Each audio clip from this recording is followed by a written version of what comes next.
to get to be a part of this family for 35 years. I think I figured out my first Dove Awards was 35 years ago because my wife and I had just gotten married.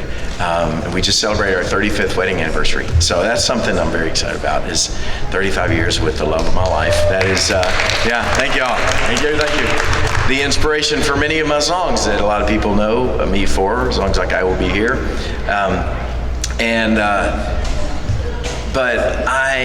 This award was received for a Bluegrass album, which is an album that I've wanted to make for many, many years. I grew up listening to bluegrass music, growing up in Kentucky.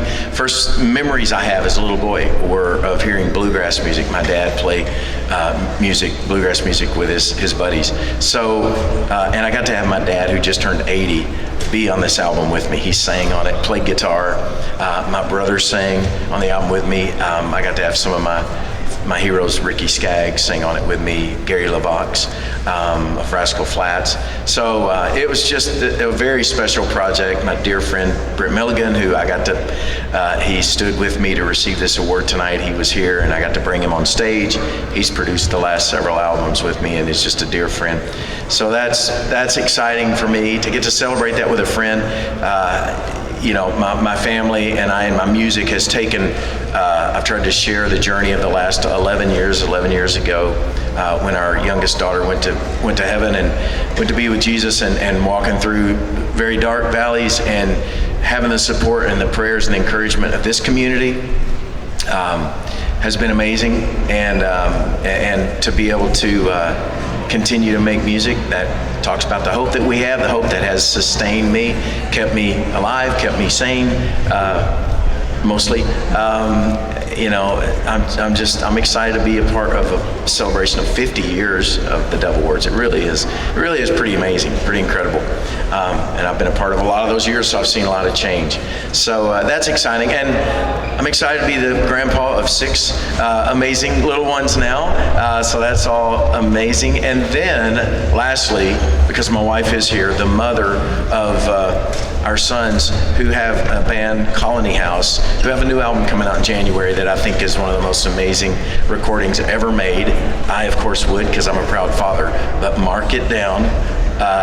Colony House, because you'll say, I remember that Chapman guy talking about that band, because they've got a new album that is just epic. It's coming out in January, and you guys need to know about it, be watching for it, because I think it's just going to change the world, and so I'm excited about that. So thank you for asking. Yes? 50th anniversary yes. of the GMA Dove Awards. You've been part of a lot of them, as you just said. Yes, sir. So how have you seen gospel music and Christian music change over that time period?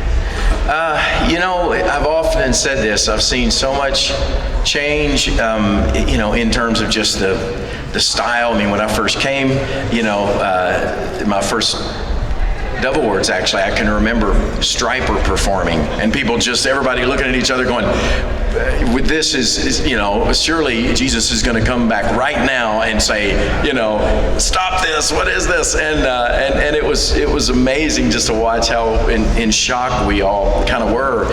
And yet it took the Striper guys, it took DC Talk, it took so many to continue to keep pushing and saying, hey, we want to make music that's filled with the hope that we have. Music is illuminated by our faith. We want to make art that brings glory to God. And it's going to look different. It's going to sound different. And I've seen that change so much over the years. And it's been exciting. It's been scary at times, because sometimes, I don't know where this is going. It's kind of crazy, but I've been able to watch it, I think, as a result, reach more and more and more people, push back the darkness, bring light into more and more places, more people's hearts. And I'm excited. I mean, I love that Josh, my buddy Josh Turner, was here tonight receiving an award. So many artists that have, not only, artists that, from our genre that have made music that the mainstream hears, but a lot of mainstream artists that have come and made music that, that gospel music embraces as, hey, this is gospel music. We're excited about that. I love seeing that happen. That's something I've seen happen over the years more and more. So lots to be excited about, lots to be thankful for. One last question. Right here, sir. Yes, sir. You kicked off the Dove Awards week with the showcase at the Bluegrass experience.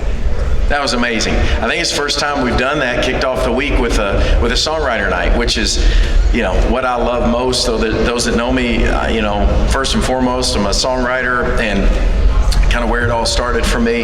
This is a town of songwriters, the Bluebird Cafe, of course, the iconic place where any night of the week you go and you'll hear some of the best crafted songs in the world right there in this tiny little, Bluebird Cafe. So that was super cool for me to get to be a part of that, kind of host that. I hope we can keep doing that over the years, because I loved it. I don't know if any of y'all were a part of it. I think everybody that was there just loved it. We've got a little saying in this town, it all begins with a song. It really is true. I mean, GMA Week, Dove Awards, that all started with a song. It all began with somebody sitting in a room writing a song, Bill Gaither sitting at a piano writing, He Touched Me, or whatever it is. And then, all this grows around it. But the power of that, the song, I think that's what I love about something like Bluebird. It just kind of goes back to that. It's all about the song.